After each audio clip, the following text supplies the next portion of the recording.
नमस्कार दोस्तों, PMS IQ study YouTube channel में आप सभी का एक बार फिर से मैं प्रवीण सत्संगी सर बहुत बहुत स्वागत करता हूं।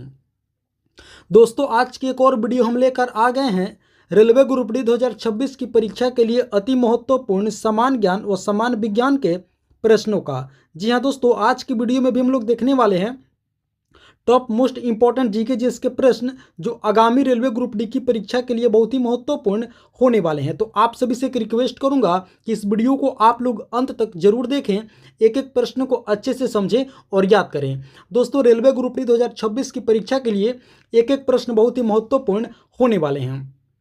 तो वीडियो को लाइक कर दीजिए, चैनल को सब्सक्राइब करके वीडियो में आप लोग अंत तक बने रहिए। तो चलिए आज की वीडियो हम लोग शुरू करते हैं। पहला प्रश्न है, चंद्रमा का चक्कर लगाने वाला पहला उपग्रह कौन सा था? तो आप लोग याद रखेंगे दोस्तों, इसका सही उत्तर होगा लूना 10। ऑप्शन बी इस प्रश्न का सही उत्तर होगा। लूना 10 चंद्रमा का चक्कर लगाने वाला दोस्तों पहला उपग्रह था। तो ऑप्शन बी इस प्रश्न का सही उत्तर होगा। चलिए आगे बढ़ते हैं। अगला प्रश्न है, चाणक्य का एक अन्य नाम क्या था? दोस्तों, चाणक्य का एक अन्य नाम था विष्णुगुप्त। ऑप्शन बी भी इस प्रश्न का सही उत्तर होगा। चाणक्य का एक अन्य नाम क्या था? तो चाणक्य का एक अन्य नाम था विष्णुगुप्त। Option B. चलिए आगे बढ़ते हैं। अगला प्रश्न है, ऑक्टोपस के रक्त का रंग कैसा होता है? दोस्तों, ऑक्टोपस के रक्त का रंग नीला होता है। आप लोग याद रखेंगे, ऑप्शन ए इस प्रश्न का बिल्कुल सही उत्तर होगा। ऑक्टोपस के जो ब्लड होता है वो किस कलर का होता है? ब्लू कलर का होता है, नीला कलर का होता है। चलिए आगे बढ़ते हैं। अगला प्रश्न है, ओएनजीसी का मुख्यालय कहाँ स्थित है? ओएनजीसी कहने का मतलब है दोस्तों oil and natural gas corporation. इसका हेडक्वार्टर कहाँ है? तो आप लोग याद रखेंगे देहरादून में। ऑप्शन डी इस प्रश्न का बिल्कुल सही उत्तर होगा। ओएनजीसी का मुख्यालय कहाँ स्थित है? तो आप लोग याद रखेंगे देहरादून में स्थित है। चलिए आगे बढ़ते हैं दोस्तों। अगला प्रश्न है, महात्मा गांधी किसे अपना राजनीतिक गुरु या उपदेशक मानते थे? दोस्तों, बतानी है कि महात्मा गांधी किसे अपना राजनीतिक गुरु और उपदेशक मानते थे। तो आप लोग याद रखेंगे गोपाल कृष्ण गोखले को। ऑप्शन ए इस प्रश्न का बिल्कुल सही उत्तर होगा।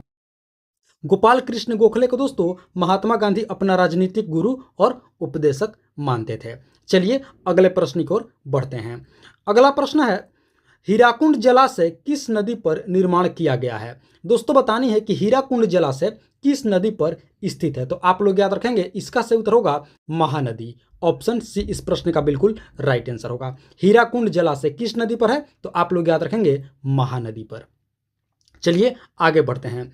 अगला प्रश्न है, गर्मी अवशोषित करने के लिए तरल के वाष्पीकरण के सिद्धांत का प्रयोग में किया जाता है। दोस्तों, बतानी है कि गर्मी अवशोषित करने के लिए तरल के वाष्पीकरण का सिद्धांत इनमें से किसमें प्रयोग किया जाता है? तो आप लोग याद रखेंगे रेफ्रिजरेटर में। ऑप्शन बी इस प्रश्न का बिल्कुल सही उत्तर होगा। जी हाँ दोस्तों, रेफ्रिजरेटर जो हमारे घर में है, फ्रिज, उसे दोस्तों रेफ्रिजरेटर कहा जाता है। गर्मी अवशोषित करने के लिए तरल के वाष्पीकरण के सिद्धांत का प्रयोग रेफ्रिजरेटर में अर्थात फ्रिज में किया जाता है। तो ऑप्शन बी इस प्रश्न का बिल्कुल सही उत्तर हो जाएगा। चलिए आगे बढ़ते हैं।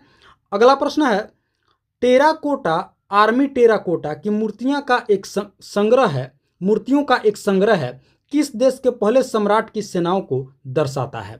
प्रश्न है दोस्तों कि आर्मी टेराकोटा क्या है? मूर्तियों का एक संग्रह है, किस देश के पहले सम्राट की सेनाओं को दर्शाता है? तो देश है दोस्तों चीन। ऑप्शन ए इस प्रश्न का बिल्कुल सही उत्तर होगा। आर्मी टेराकोटा की मूर्तियां दोस्तों क्या है? एक संग्रह है, कलेक्शन है। किस देश के पहले सम्राट की सेनाओं को दर्शाता है? तो आप सभी याद रखेंगे चीन देश के पहले सम्राट की सेनाओं को दर्शाता है। तो ऑप्शन ए इस प्रश्न का बिल्कुल राइट आंसर हो जाएगा। चलिए अब हम लोग आगे बढ़ते हैं, अगला प्रश्न देखते हैं। अगला प्रश्न है, विश्व विरासत स्थल बेसिलिका ऑफ बोम जीसस किस राज्य में स्थित है? देखिए दोस्तों, यह चर्च का नाम है जो कि विश्व विरासत स्थल में इसका नाम है बेसिलिका ऑफ बोम जीसस। किस राज्य में है? तो आप लोग याद रखेंगे गोवा में। ऑप्शन ए इस प्रश्न का बिल्कुल सही उत्तर होगा। गोवा राज्य में दोस्तों स्थित है बेसिलिका ऑफ बोम जीसस। क्या है? एक चर्च है। तो ऑप्शन ए इस प्रश्न का बिल्कुल राइट आंसर हो जाएगा। चलिए आगे बढ़ते हैं, अगला प्रश्न देखते हैं। अगला प्रश्न है, सिग्मो क्या है? दोस्तों, बताने कि सिग्मो क्या है? तो आप लोग याद रखेंगे गोवा का बसंत ऋतु का महोत्सव है। क्या है? गोवा के बसंत ऋतु का महोत्सव। गोवा राज्य के बसंत ऋतु का महोत्सव है सिग्मो। तो ऑप्शन ए इस प्रश्न का भी बिल्कुल राइट आंसर होगा। चलिए आगे बढ़ते हैं। अगला प्रश्न है, आधुनिक पेंसिल का आविष्कार सर्वप्रथम किस देश में हुआ था? तो आप लोग याद रखेंगे यूरोप में। ऑप्शन बी इस प्रश्न का बिल्कुल सही उत्तर होगा। आधुनिक पेंसिल का आविष्कार किस देश में हुआ था? तो आप लोग याद रखेंगे यूरोप में हुआ था। चलिए आगे बढ़ते हैं, अगला प्रश्न देखते हैं। अगला प्रश्न है, पृथ्वी की पपड़ी में सबसे पुरानी चट्टानें ज्वालामुखी विस्फोट में बाहर आ जाती हैं और कठोर चट्टानों का रूप ले लेती हैं, जिन्हें कहा जाता है। बहुत महत्वपूर्ण प्रश्न है दोस्तों, और एकदम बेसिक लेवल के प्रश्न है, समझने वाली प्रश्न है। प्रश्न को एक बार हम लोग फिर से पढ़ते हैं। पृथ्वी की पपड़ी में सबसे पुरानी चट्टानें क्या होती हैं? ज्वालामुखी विस्फोट में बाहर आ जाती हैं। यानी कि जब ज्वालामुखी विस्फोट होता है तो उस दौरान ये चट्टानें बाहर आ जाती हैं और कठोर चट्टानों का रूप ले लेती हैं। तो इन्हें क्या कहा जाता है? तो दोस्तों इन्हें कहा जाता है आग्नेय चट्टानें। ऑप्शन डी इस प्रश्न का बिल्कुल सही उत्तर होगा। आप लोग याद रखेंगे, पृथ्वी की पपड़ी में सबसे पुरानी चट्टानें होती हैं जो क्या होती हैं? ज्वालामुखी विस्फोट के दौरान ये बाहर आ जाती हैं और कठोर रूप ले लेती हैं ठंडा होकर के, और यही दोस्तों आगे चल करके आग्नेय चट्टानें बनती हैं। तो ऑप्शन डी इस प्रश्न का बिल्कुल राइट आंसर हो जाएगा, सही उत्तर हो जाएगा। आप लोग याद रखेंगे। चलिए आगे बढ़ते हैं। अगला प्रश्न है, शुद्ध पानी किस प्रकार का विद्युतीय चालक है? तो आप लोग याद रखेंगे दोस्तों, एकदम खराब। ऑप्शन सी इसका सही उत्तर होगा। प्योर वाटर दोस्तों विद्युत चालक का एकदम बैड कंडक्टर होता है। आप लोग याद रखेंगे, ऑप्शन सी खराब इसका सही उत्तर होगा। चलिए आगे बढ़ते हैं, अगला प्रश्न देखते हैं। अगला प्रश्न है, मैक ओएस किसके द्वारा विकसित ऑपरेटिंग सिस्टम है? मैक ओएस यानी कि मैक ऑपरेटिंग सिस्टम किसके द्वारा डेवलप किया गया है, किस कंपनी के द्वारा? तो आप लोग याद रखेंगे एप्पल। ऑप्शन सी इस प्रश्न का बिल्कुल सही उत्तर होगा। मैक ऑपरेटिंग सिस्टम किसके द्वारा विकसित किया गया है? तो आप लोग याद रखेंगे एप्पल के द्वारा विकसित किया गया है। चलिए आगे बढ़ते हैं दोस्तों। अगले प्रश्न से पहले आप सभी से एक रिक्वेस्ट करूंगा कि अभी तक आप लोगों ने इस वीडियो को एक लाइक नहीं किए हैं, तो दोस्तों आप लोग इस वीडियो को एक लाइक जरूर कर देंगे। साथ ही साथ PMS IQ study YouTube channel पर आप लोग पहली बार विजिट किए हैं तो दोस्तों PMS IQ study YouTube channel को आप लोग जरूर सब्सक्राइब करेंगे, इसी तरह का महत्वपूर्ण व जेन्युइन प्रश्नावली वीडियो प्रतिदिन देखने के लिए। और हाँ दोस्तों, इस वीडियो में आप लोग अंत तक जरूर बने रहेंगे, आगे और भी बहुत ही महत्वपूर्ण प्रश्न जीके जीएस के होने वाले हैं। तो चलिए अब अगला प्रश्न देखते हैं। अगला प्रश्न है, कोसी बाढ़ नियंत्रण और सिंचाई परियोजना किस राज्य में स्थित है? तो दोस्तों आप लोग याद रखेंगे बिहार में। ऑप्शन डी इस प्रश्न का बिल्कुल सही उत्तर होगा। कोसी बाढ़ नियंत्रण और सिंचाई परियोजना किस राज्य में है? तो आप लोग याद रखेंगे बिहार में दोस्तों। ऑप्शन डी, कोसी से आप लोग याद रखेंगे बिहार, क्योंकि दोस्तों कोसी जो नदी है बिहार का शोक नदी भी इसे कहा जाता है। आप लोग याद रखेंगे, तो ऑप्शन डी इस प्रश्न का बिल्कुल सही उत्तर हो जाएगा। चलिए आगे बढ़ते हैं। अगला प्रश्न है, नाट्य शास्त्र एक पुस्तक भारत के शास्त्रीय नृत्य पर किसके द्वारा लिखी गई थी? दोस्तों बताने है कि नाट्य शास्त्र क्या है? एक पुस्तक है, भारत के शास्त्रीय नृत्य पर यह पुस्तक है, और बताने कि किसके द्वारा लिखी गई है? तो आप लोग याद रखेंगे भरत मुनि। जी हाँ दोस्तों, ऑप्शन सी इस प्रश्न का बिल्कुल सही उत्तर होगा। नाट्य शास्त्र के रचयिता कौन थे? तो आप लोग याद रखेंगे भरत मुनि। तो ऑप्शन सी इस प्रश्न का बिल्कुल राइट और करेक्ट आंसर होगा। चलिए आगे बढ़ते हैं। अगला प्रश्न है, निम्नलिखित में से कौन हिंदुस्तान सोशलिस्ट रिपब्लिकन एसोसिएशन के सदस्य नहीं थे? दोस्तों बतानी है कि इनमें से कौन व्यक्ति हिंदुस्तान सोशलिस्ट रिपब्लिकन एसोसिएशन के सदस्य नहीं थे? तो आप लोग याद रखेंगे नाना साहब। ऑप्शन डी इस प्रश्न का बिल्कुल सही उत्तर होगा। जी हाँ दोस्तों, नाना साहब जो दोस्तों हिंदुस्तान सोशलिस्ट रिपब्लिकन एसोसिएशन के मेंबर नहीं थे। बाकी चंद्रशेखर आजाद, भगत सिंह और सुखदेव, ये तीनों लोग दोस्तों हिंदुस्तान सोशलिस्ट रिपब्लिकन एसोसिएशन के सदस्य थे। यहाँ तक कि दोस्तों इसके संस्थापक थे खुद भगत सिंह। तो ऑप्शन बी आप लोग याद रखेंगे, Bhagat Singh Hindustan socialist republican association के ये संस्थापक थे, साथ में सदस्य भी थे। लेकिन ऑप्शन डी हमारा सही उत्तर हो जाएगा, नाना साहब सदस्य नहीं थे। तो ऑप्शन डी आप लोग याद रखेंगे इस प्रश्न का राइट आंसर। चलिए आगे बढ़ते हैं। अगला प्रश्न है, बौद्ध संरचना धामिक स्तूप कहाँ स्थित है? दोस्तों बताने हैं कि बौद्ध संरचना धामिक स्तूप जो कि बौद्ध धर्म से संबंधित है, बौद्ध धर्म का स्तूप है, तो बताने हैं कि कहाँ है? तो आप लोग याद रखेंगे सारनाथ में। ऑप्शन ए इस प्रश्न का बिल्कुल सही उत्तर होगा। बौद्ध संरचना धामिक स्तूप कहाँ है? तो आप लोग याद रखेंगे सारनाथ में। चलिए अगला प्रश्न देखते हैं। अगला प्रश्न है, पावर ट्रांसफार्मर की कार्य प्रणाली का सिद्धांत पर आधारित है? दोस्तों बतानी है कि ट्रांसफार्मर का जो कार्य प्रणाली है किसके सिद्धांत पर आधारित है, तो आप लोग याद रखेंगे फैराडे के नियम पर। ऑप्शन डी इस प्रश्न का बिल्कुल सही उत्तर होगा। पावर ट्रांसफार्मर की कार्य प्रणाली दोस्तों फैराडे के नियम पर आधारित है। चलिए आगे बढ़ते हैं। अगला प्रश्न है, इनमें से कौन सी जापान की राष्ट्रीय पोशाक है। दोस्तों बताने है कि जापान की राष्ट्रीय पोशाक क्या होती है, तो आप लोग याद रखेंगे किमोनो। ऑप्शन डी इस प्रश्न का बिल्कुल सही उत्तर होगा। किमोनो दोस्तों जापान का राष्ट्रीय पोशाक है। चलिए आगे बढ़ते हैं। अगला प्रश्न है, मिल्की वे क्या है। दोस्तों बतानी है कि मिल्की वे क्या है, तो मिल्की वे दोस्तों आकाशगंगा है। ऑप्शन सी इस प्रश्न का बिल्कुल सही उत्तर होगा। मिल्की वे क्या है, तो मिल्की वे दोस्तों एक आकाशगंगा है। चलिए आगे बढ़ते हैं। अगला प्रश्न है, Indira Gandhi memorial tulip garden कहाँ है। दोस्तों बतानी है कि Indira Gandhi memorial tulip garden किस राज्य में है, कहाँ है, किस शहर में, तो आप लोग याद रखेंगे श्रीनगर में। ऑप्शन डी इस प्रश्न का बिल्कुल सही उत्तर होगा। Indira Gandhi memorial tulip garden कहाँ है, तो आप लोग याद रखेंगे श्रीनगर में। चलिए आगे बढ़ते हैं। अगला प्रश्न है, कान्हा राष्ट्रीय उद्यान किस राज्य में है। दोस्तों बतानी है कि कान्हा राष्ट्रीय उद्यान किस राज्य में स्थित है, तो आप लोग याद रखेंगे मध्य प्रदेश में।